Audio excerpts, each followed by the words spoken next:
Welcome to the wonderful village of Whitehead, a gorgeously quaint seaside settlement on the western shore of the mighty Belfast Lough, in Northern Ireland's County Antrim. Famed as one of Northern Ireland's calmest and most beautiful villages, and the home of an array of spectacularly preserved Victorian and Edwardian architecture, the remains of a 17th century Plantation-era castle, and stunning sea views, Whitehead is an absolute joy to explore, and the perfect place to take a relaxing stroll through history.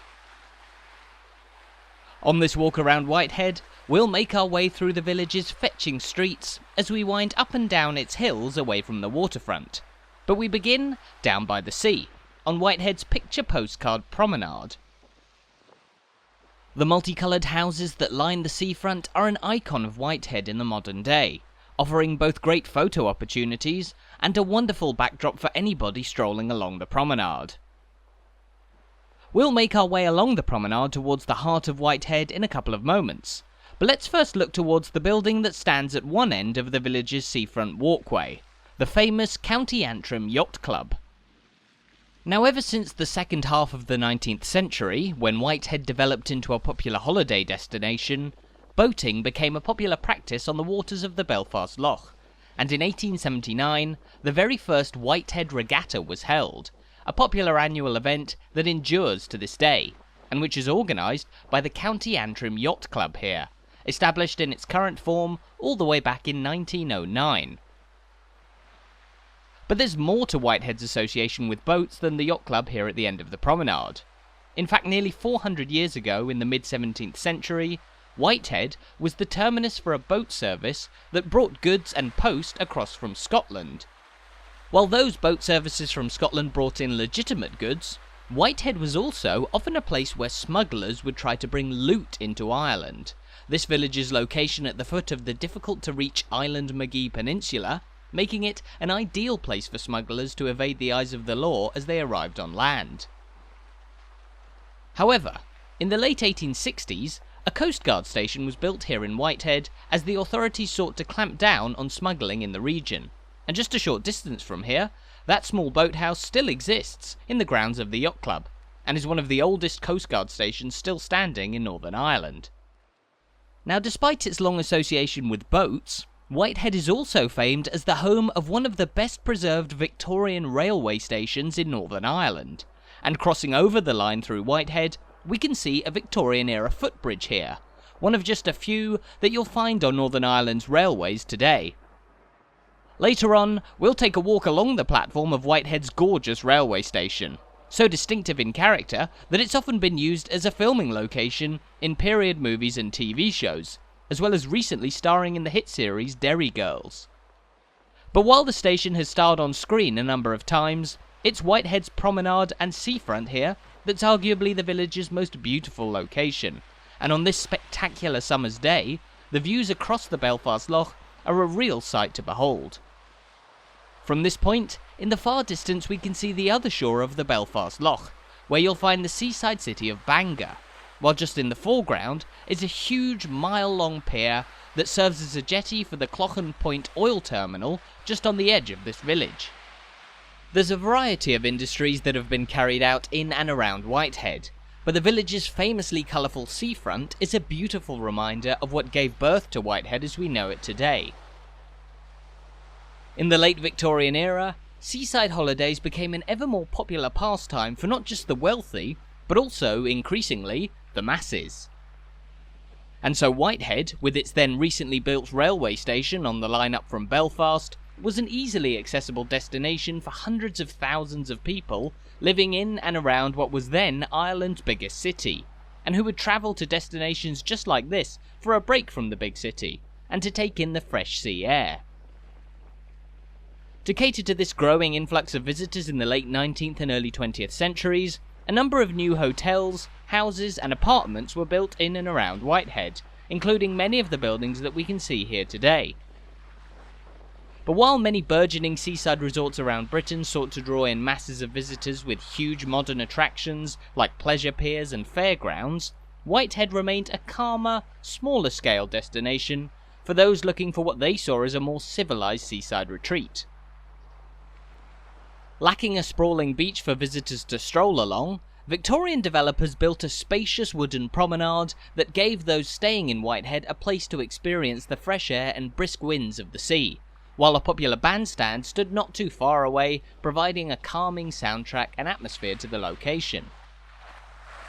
Now, the old wooden promenade was replaced by this stronger concrete promenade in 1936, and the beloved bandstand was demolished in 1959. But Whitehead's seafront remains immensely charming regardless, the stunning colours of its houses combining with the views across the water and towards the striking coastal cliffs around this village, making this one of the prettiest places to visit in all of Northern Ireland. If you continue down the coast from this point, it'll take you towards the striking Blackhead Lighthouse, a beautiful coastal outlook that's absolutely worth visiting if you have the time while you're in Whitehead. However, it's now time for us to make our way away from the seafront and into the heart of this wonderful village, where you'll find yet more quaint landmarks and houses lining its lanes, many of which rise steeply up from the coast, and also offer some incredible views out to sea. But as we walk up from the sea, let's take a brief moment to look at a map, where we can get a better idea of exactly where Whitehead is located. As we mentioned, Whitehead lies on the western shore of the Belfast Lough in County Antrim, just 20 miles away from Belfast, and a stone's throw from the historic town of Carrickfergus and the busy ferry port of Larne. Even as the popularity of domestic seaside holidays has fallen in the past few decades, Whitehead has retained its status as a beloved destination for people from all over Ireland, with the village's many attractions delighting day trippers and a variety of hotels catering to those staying in the area for longer. With a permanent population of around 3,000 people, many of whom commute to work during the day in Belfast, Whitehead is almost always a wonderfully quiet and calm place to visit. But despite that, it's very easy to get to, thanks mostly to its railway station, which has been bringing people in for the best part of 150 years. Now, there have actually been 3 stations that have served this village over time. The first one opened all the way back in 1863, followed 14 years later in 1877 by a new through station right here, which is still in operation today. Crossing over the line, along which trains pass between Belfast and Larne, the station occupies a central position in the village of Whitehead, both physically and figuratively, with the railways having been arguably the most significant factor in the development of this village over the last 2 centuries. As we mentioned earlier, Whitehead is renowned in Northern Ireland for its railway station, one of just a handful that has retained the classic Victorian-era character that harks back to the golden age of the railways. Walking up onto Platform 2, we're following in the footsteps of the hundreds of thousands of people who've come to Whitehead for a great day out by the sea, the station's 2 platforms historically having been packed to the rafters during Whitehead's heyday as a seaside resort in the 1890s and 1900s.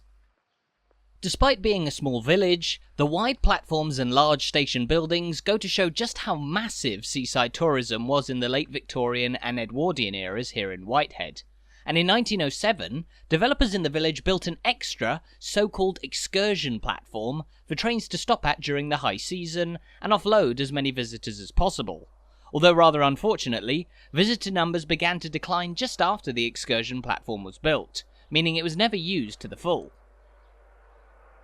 However, this station has remained in use through all of the ups and downs of Whitehead's recent history, having endured even through the loss of mass tourism in the late 20th century, and retaining many of its historic features, from this beautiful little waiting room to the elegant station building facades and the eye-catching signs that greeted so many visitors all those years ago.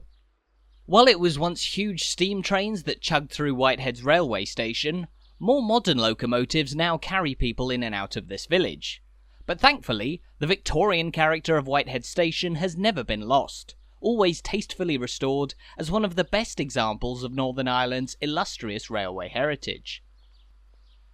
In fact, railway heritage is a big draw for visitors to Whitehead here, not just for this station, but also because the village is the home of the Railway Preservation Society of Ireland, who are based at the old Excursion Platform, where you'll find a popular railway museum. You can also often catch a ride on some of the oldest steam trains in Ireland at Whitehead's museum, while the RPSI also operate heritage excursions on steam trains along some of Ireland's most beautiful railway lines, particularly in and around Belfast and Dublin. However, we've now made our way out of the confines of Whitehead's gorgeous railway station, and we find ourselves on Victoria Avenue, on which there stands the Church of St Patrick, the local Church of Ireland place of worship that was built back in 1908 to replace the old parochial hall, which was becoming overwhelmed as the village's population grew, with both more permanent residents and visitors needing a place for prayer. Ever since, the church has remained a prominent landmark on Victoria Avenue, which extends inland and slopes up into the hills on which many of Whitehead's residential streets were built at the turn of the 20th century. Although streets perhaps isn't the right word. Strangely, Whitehead has been nicknamed the town with no streets, simply because none of the roads here feature the suffix street, most being roads, avenues, crescents and such. The reason for this is that, as much of Whitehead as we know it today was built in the late Victorian era and the early 20th century, it features a complex of planned roadways, with modern, wide avenues and deliberately quaint crescents having been specifically designed to match the idyllic appeal of this village. But as we make our way onto Edward Road, what came before all of the beautiful Victorian and Edwardian era developments that make up Whitehead as we know it today?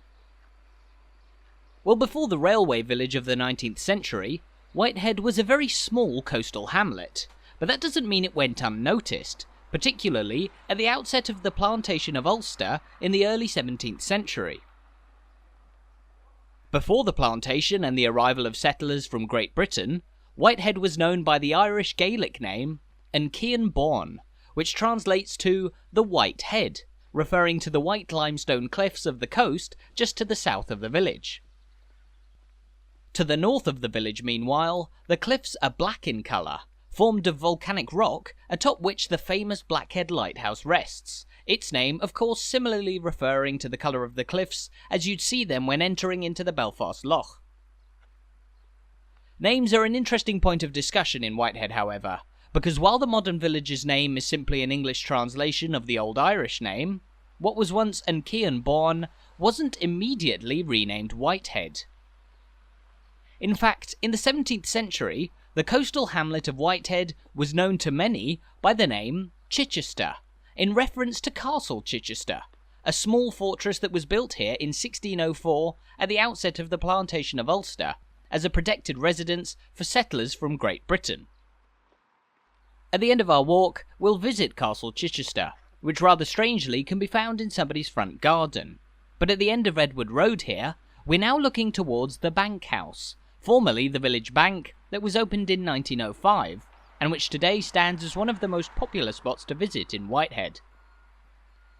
A combined shop, cafe and delicatessen, the Bank House has an eclectic range of products on offer. Its shop featuring beautiful locally made crafts, its deli serving high quality Irish cheeses, and its cafe serving breakfasts and afternoon teas made with fresh local produce that you won't find in the supermarkets.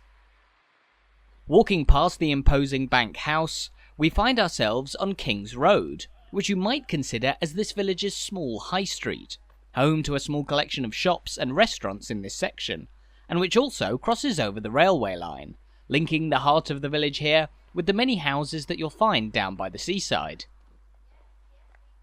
Of course, as a mainly residential village, you'll need to make your way to either Carrickfergus or Larne to find larger shops and your classic national chains. But King's Road here is also home to a range of other intriguing spots, in particular this huge church at the head of the street.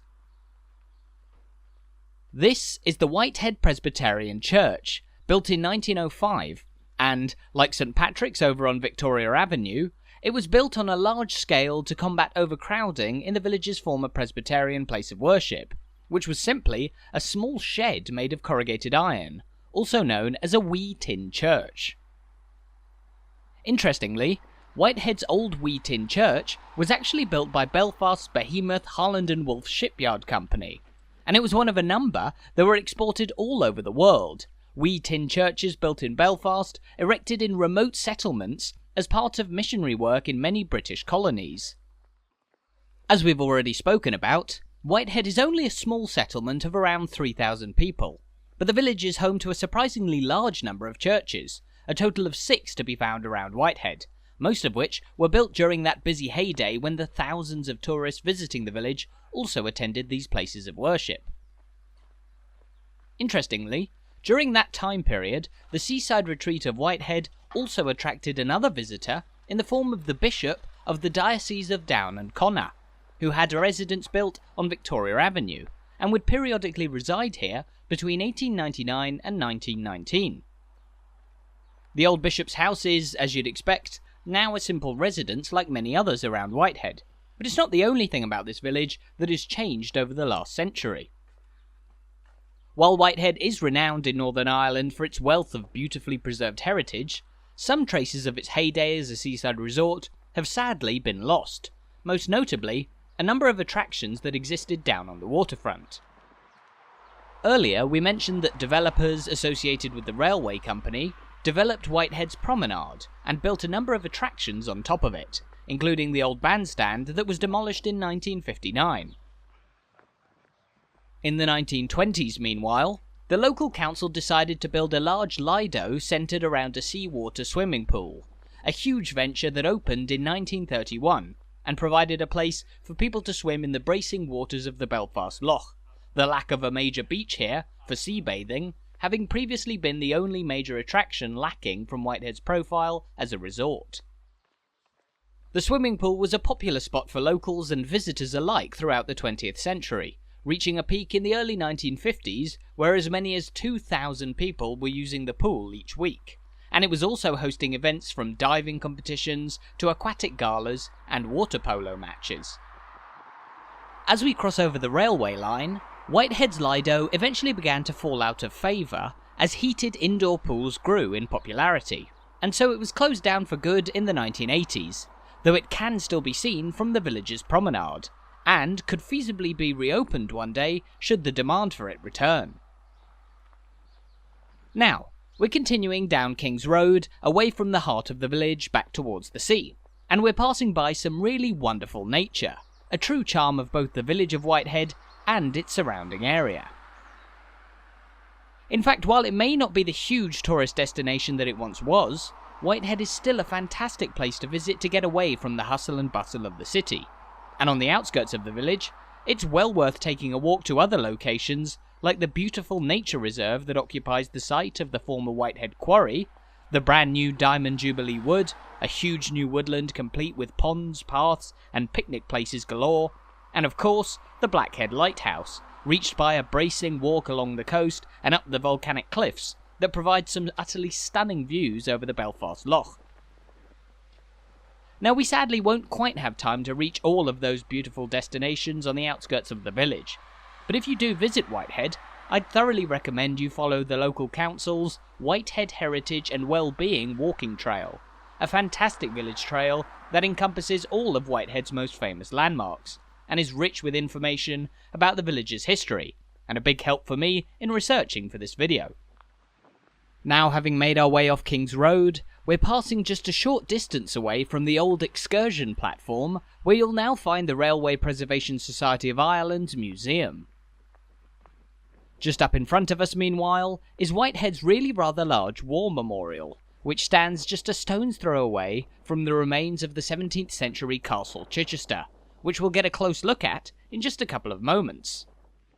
As for Whitehead's War Memorial here, it was upgraded to this striking modern state in 2019, replacing an older memorial, but still bearing the names of the local men who lost their lives while fighting in the First and Second World Wars. Interestingly, during the First World War, Whitehead was actually home to a groundbreaking airfield, the Whitehead Aerodrome, which between 1915 and 1917 existed as the first military aviation facility in Ireland, from which airships, or blimps, were deployed to patrol the waters between Ireland and Scotland, looking out for German U-boats threatening the UK's shores. The stretch of water between Ireland and Scotland, also known as the North Channel, has long been important in the history of Whitehead here, and as we mentioned, This village was once the terminus for a boat service carrying goods and post across to Ireland from Scotland.